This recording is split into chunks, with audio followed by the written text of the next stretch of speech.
cremos na palavra de Deus. Agora, há 2 livros da Bíblia que têm uma relação muito forte com os adventistas do sétimo dia. No Antigo Testamento é Daniel, o livrinho que foi selado para o tempo do fim. E no Novo Testamento, o livro do Apocalipse, que foi tirado o selo e aberto para que todos pudessem compreender. Na verdade, é uma relação direta entre Daniel e Apocalipse.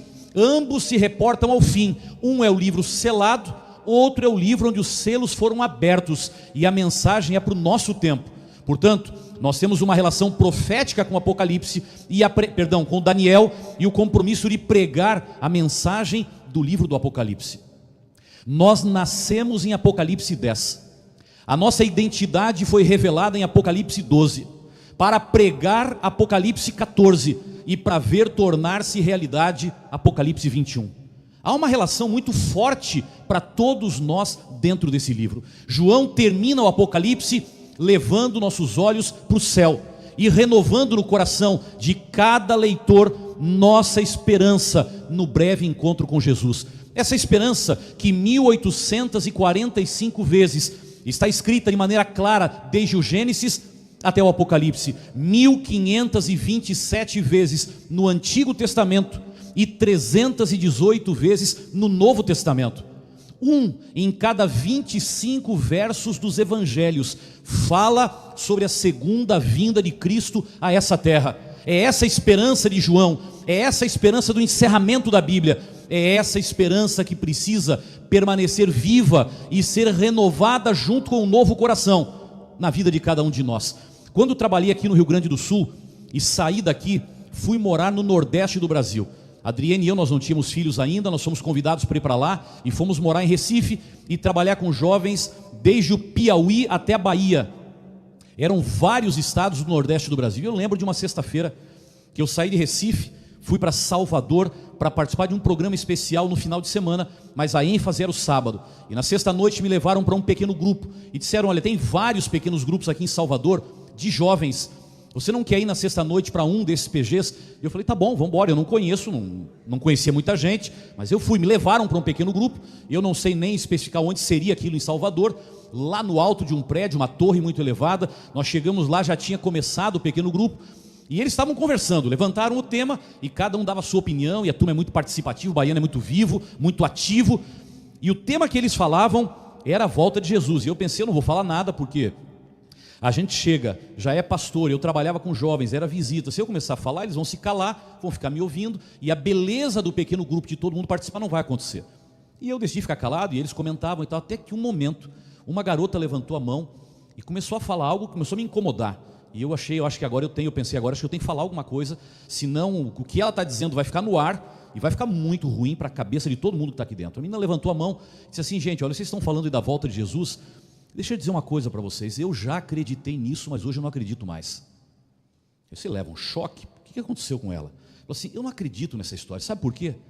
Olha, eu sou neta de adventistas, meu avô era adventista, meu pai é adventista, e eu me considero adventista também. Eu lembro quando eu era criança e ia visitar o meu avô no sítio, muitas vezes ele me colocou sentada na perna dele, lá fora de casa à noite. Ele apontava para o céu e dizia: olha para lá, e falava da constelação de Órion, que Jesus voltaria por ali, e me falava que a hora estava chegando, que eu não ia crescer, que eu não ia estudar, que eu não ia ter família, porque Jesus ia voltar muito antes de tudo isso acontecer. E ela dizia assim: eu estou terminando pedagogia, estou no 3º ano, meu avô já morreu, e sabe o que aconteceu com a volta de Jesus? Nada. Agora o meu pai já está aposentado, meu pai era jovem naquela época, ele está aposentado e continua me falando a mesma coisa: olha, minha filha, você tem que estar preparada, Jesus está voltando, olha o que está acontecendo aqui, olha o que está acontecendo ali, olha o que está acontecendo lá. E eles me mostram isso e eu vejo tudo, e parece que está acontecendo e não acontece nada. E sabe o que eu entendi? Que esse assunto de volta de Jesus é truque de pregador para colocar medo no coração das pessoas. É para isso, para fazer a pessoa ficar com medo, para ela ficar apavorada, e por causa do medo e do pavor, aí ela de repente vai para uma igreja, e aí eles têm as pessoas na igreja, eles vão tentando manipular as pessoas com essa história de volta de Cristo, de juízo, de futuro, e ela foi mandando ver tudo que estava no coração dela, uma visão negativa, desanimadora. E quando ela terminou de falar, eu pensei: puxa, eu precisava falar alguma coisa para ela, que fica desagradável ela falar algo desse tipo. Quem sabe os outros colegas tomarem como verdade. Aí eu levantei minha mão e disse assim: olha, eu queria só ajudar você a talvez entender um pouquinho mais. Eu respeito o seu sentimento de decepção, porque tudo aquilo que lhe falaram até agora não aconteceu. Só queria que você entendesse uma coisa: o seu avô, ele falou para você intensamente da volta de Cristo e dos sinais, e os sinais que o seu avô mostrou para você estavam certos. E sabe por quê? Porque esses sinais sempre aconteceram, e o seu avô sempre ficou atento a eles por uma razão: ou Cristo voltaria nos dias do seu avô, ou o seu avô morreria, e isto seria como se Jesus já tivesse voltado para ele. E eu quero dizer para você, parabéns para o seu avô, porque ele nunca parou de olhar para os sinais da volta de Cristo, e hoje, como ele já morreu, é como se Jesus já tivesse voltado para ele, porque ele vai fechar os olhos, já fechou esses olhos, e vai abri-los, e quando ele abrir, Jesus está voltando. Se ele nunca tivesse acreditado, se ele tivesse jogado para frente, pensado no futuro, quem sabe ele morreria perdido, sem esperança, sem olhar para a volta de Cristo como sendo algo dos seus dias. Ele morreria perdido, e quando Cristo voltar, ele estaria fora. Agora o seu avô viveu preparado todos os dias para encontrar Jesus, ou nas nuvens dos céus, ou com o fim da sua própria vida. Para o seu avô foi através do fim da vida, para o seu pai poderá ser também através do fim da vida, mas para você poderá ser nas nuvens dos céus. Felizes daqueles que não perdem a confiança na revelação de Deus e estão preparados para ver Jesus todos os dias. Não perca essa esperança. Agora eu vou dizer uma outra coisa para você, eu disse para ela. Esse tema da urgência da volta de Cristo não é um assunto para pregador tentar iludir fiéis para mantê-los dentro de uma igreja por causa do medo. A urgência na volta de Cristo não nasceu na cabeça de nenhum pastor e de nenhum pregador. A urgência da volta de Cristo está na Bíblia. Se você for olhar, há muitos lugares. Por exemplo, 1 Tessalonicenses 4,17, eu não vou ler aqui, mas você conhece esse texto. O apóstolo Paulo diz assim, falando da volta de Cristo: depois nós, quem lembra o que está escrito lá? Nós, os que ficarmos vivos, seremos, como leu uma pessoa que eu dei estudo bíblico, seremos arrebentados. Falei, não, irmão, lê de novo, que não é arrebentados, é arrebatados. Arrebentados é para quem vai ficar, arrebatados é para quem vai subir. E Paulo diz assim: depois nós, os que ficarmos vivos, seremos arrebatados juntamente com eles para o encontro com o Senhor. Peraí, gente, peraí, eu leio esse texto hoje e tomo esse texto para mim. Agora, quando Paulo falou, esse texto tinha significado para quem? Para ele e para a geração dele. Sabe o que é que Paulo estava tentando dizer para você e para todos nós? Que ele esperava que Jesus voltasse quando? Nos seus dias. Ele viveu para ver Jesus voltando nos seus dias. Não veio nas nuvens dos céus, mas ele descansou nas mãos do Senhor, e no momento apropriado o Senhor abrirá os seus olhos. Portanto, a urgência da volta de Cristo, ficar esperando Jesus para todos os dias, não é algo que nasceu na cabeça de qualquer homem, é algo inspirado pelo Espírito Santo do Senhor. E quando a gente fala de urgência da volta de Cristo, o capítulo 22 de Apocalipse talvez seja a grande marca dessa urgência. Se você olhar aí, Apocalipse 22, capítulo 22, versos 7, 12 e 20, você vai ver aí 3 vezes Jesus repetindo, João registrando e a gente podendo ler: eis que venho. Peraí, sem demora, gente, sem demora é urgência, sem demora não é criação de alguém, sem demora é algo, por mais óbvio que pareça, é algo que não vai demorar, e algo que não vai demorar é algo que vai acontecer logo. E quando a Bíblia terminou, e quando Jesus orientou a João, e quando João registrou as próprias palavras daquele que dá testemunho dessas coisas, ele disse: eis que venho sem demora. Esqueceu? Vou lembrar de novo: eis que venho sem demora. Não prestou atenção? Vou lembrar mais uma vez: eis que venho sem demora. Por favor, termine de ler a Bíblia com essa imagem clara nos seus olhos, a imagem de que Jesus vai voltar outra vez, e que a vinda de Cristo é iminente, ou nas nuvens dos céus, ou quando o último suspiro de vida acontecer com você. A urgência não nasceu no coração dos pregadores. A urgência não nasceu para colocar medo nas pessoas. A urgência nasceu de um Deus que vem dizendo geração após geração: estejam preparados, porque o dia do Senhor virá como? Como ladrão, quando ninguém está esperando, Quando andarem falando de paz e segurança, haverá o quê? Repentina destruição. Por isso, os sinais gerais que eu falei sábado passado, eles sempre aconteceram para manter a esperança viva no coração daqueles fiéis filhos de Deus. Está sempre acontecendo para que você veja Jesus voltando todos os dias. Agora chegará um dia com você vivo ou depois do seu descanso, onde isto terá um ponto final. Agora, tem uma outra coisa que me marca quando eu olho para Apocalipse 22. Não é apenas a urgência, não é apenas a repetição das 3 promessas, mas sabe o que é? Apocalipse 22 é a última página da Bíblia. Sendo a última página da Bíblia, Apocalipse 22 representa as últimas palavras de Deus na pessoa de Cristo registrada aos seres humanos. Aqui tem um grupo de médicos. Aqui tem um grupo de pessoas que já viveu um dia a perda de alguém querido. Tinha uma doença terminal, quem sabe, foi deteriorando, foi definhando, e um dia essa pessoa falou as suas últimas palavras. Como é que a gente encara as últimas palavras de alguém? Como? De qualquer maneira? Para mim, as últimas palavras de alguém que está por morrer, as últimas palavras de alguém que vai viajar para ficar um longo tempo distante e não sabemos se vamos nos encontrar. As últimas palavras são aquilo que a pessoa tem de mais importante para dizer. Talvez seja a mensagem da sua vida. É aquilo que quem está ao seu lado não poderia esquecer. Tem que registrar, tem que guardar, tem que lembrar, porque é o que eu tenho de mais importante para poder compartilhar. E quando eu olho para a Bíblia, e quando eu olho para as últimas palavras do Senhor na Bíblia, e as últimas palavras do Senhor na Bíblia não se repetem. A única coisa que se repete nas últimas palavras é: eis que venho sem demora. Eis que venho sem demora. E novamente, eis que venho sem demora. Amém. Ora vem Senhor Jesus.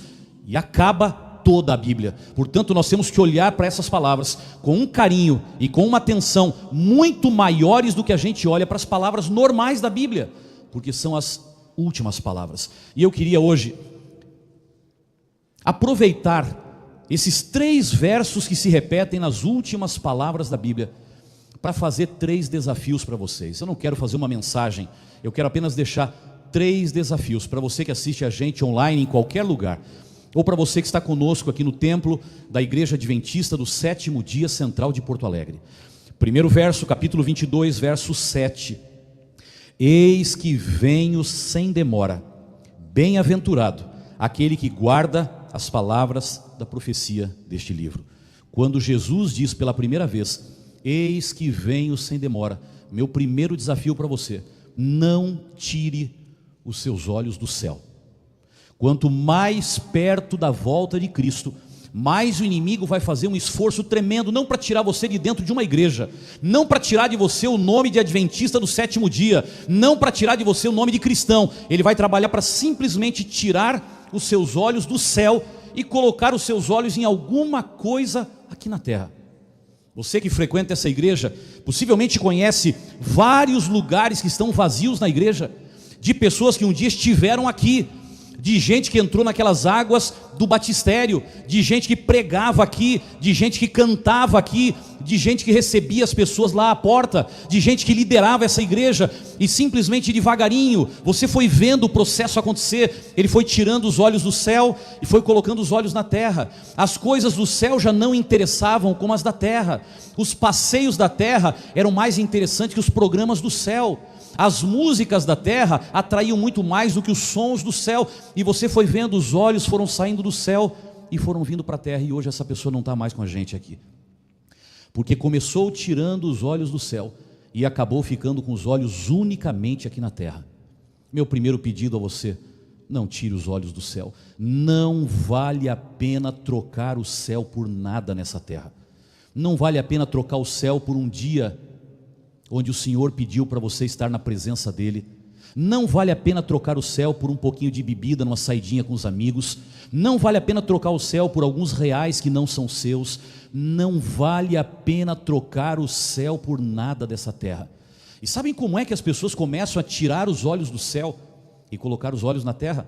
É quando elas começam a transigir, quando elas começam a negociar, quando elas começam a aceitar as coisinhas pequenas que parecem não ter tanta influência.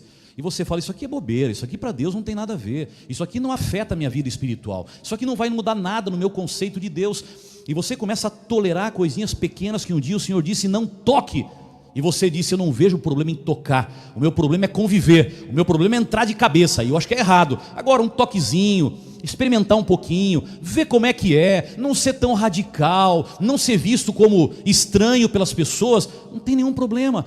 E quando você começa a negociar com as pequenas coisas, onde Deus disse, não toque, não chegue perto, porque onde tem fumaça tem fogo, por uma porta que se abre numa fresta, vai passar muito mais coisas por aí. Não transija com as pequenas coisas.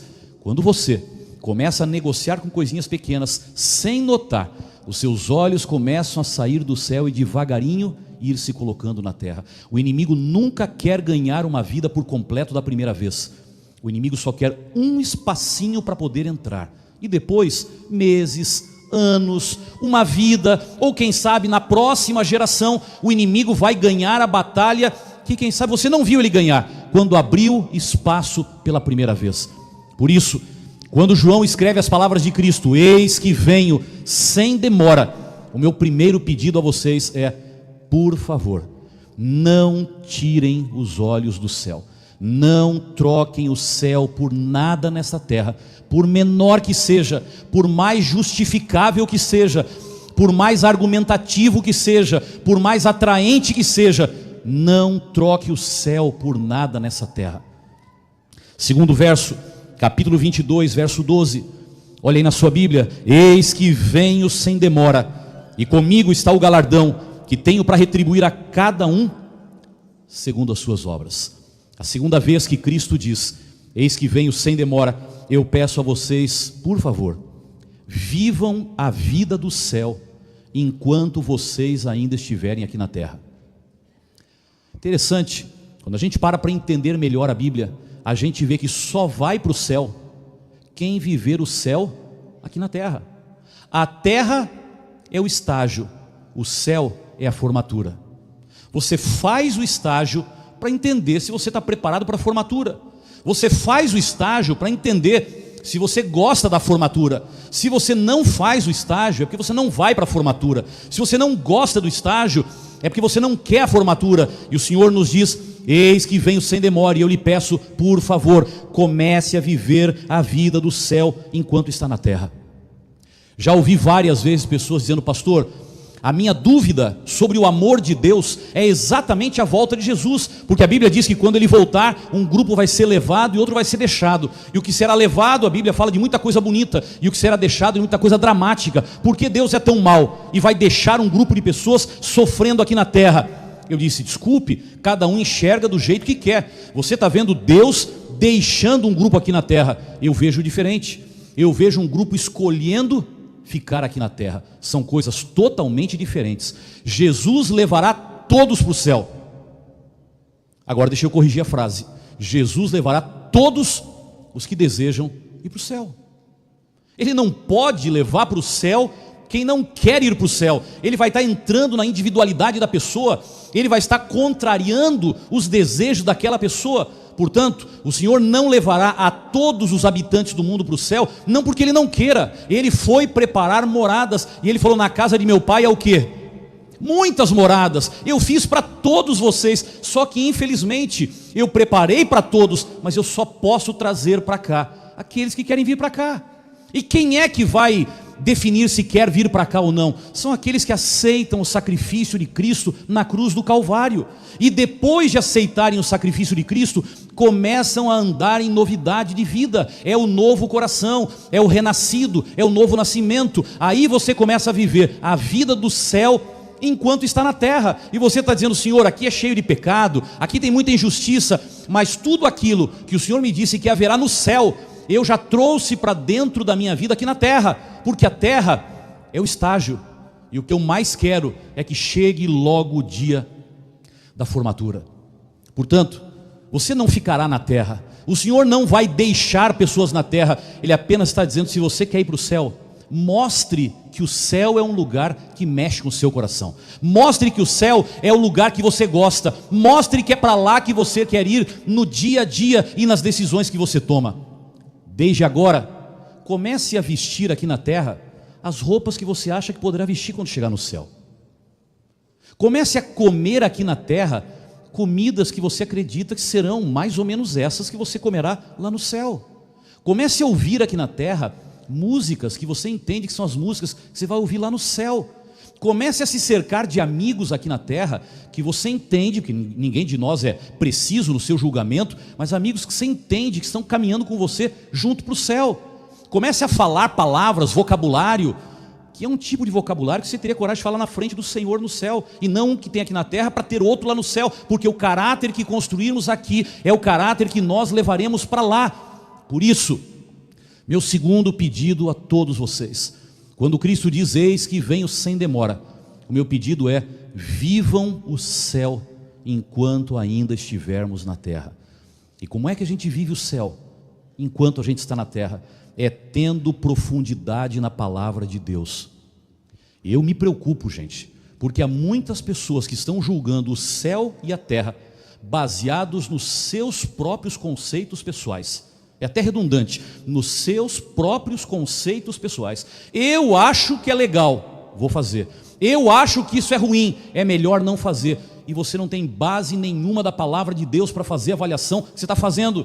Nós estamos avaliando baseado nas diferentes teorias sociológicas e etc. E não estamos nos avaliando baseados na palavra de Deus. Há tanta coisa que a gente julga e ouço pessoas dizendo, não, eu acho que não tem problema, eu acho que a igreja, eu acho que a Bíblia, eu acho que o pregador. Por favor, ache menos e estude mais. Ache menos e vá mais para a palavra de Deus. Se a gente lesse mais o que a Bíblia diz, nós teríamos inúmeras respostas que o nosso achismo está tentando encontrar hoje. Se nós lêssemos mais o que Ellen White escreveu para nos ajudar a compreender a Bíblia, repito, Ellen White não substitui a Bíblia. Ellen White não ocupa o mesmo lugar da Bíblia. Ela é uma luz menor que o Senhor nos deu como testemunho de Jesus para iluminar a luz maior. Portanto, o nosso foco é a Bíblia, mas ela nos amplia os horizontes com a segurança de que é palavra de Deus.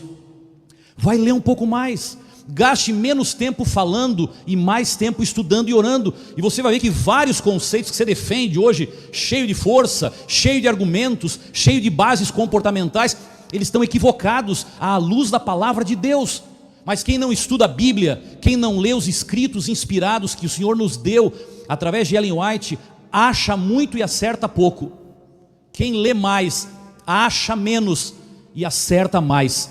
E eu queria pedir a você, quando a Bíblia diz pela segunda vez, eis que venho sem demora, por favor, viva ainda aqui na terra a vida que o Senhor escolheu para você viver no céu, porque só vai para o céu quem viver o céu ainda aqui na terra. E o último verso, Apocalipse 22:20, é o fechamento da Bíblia.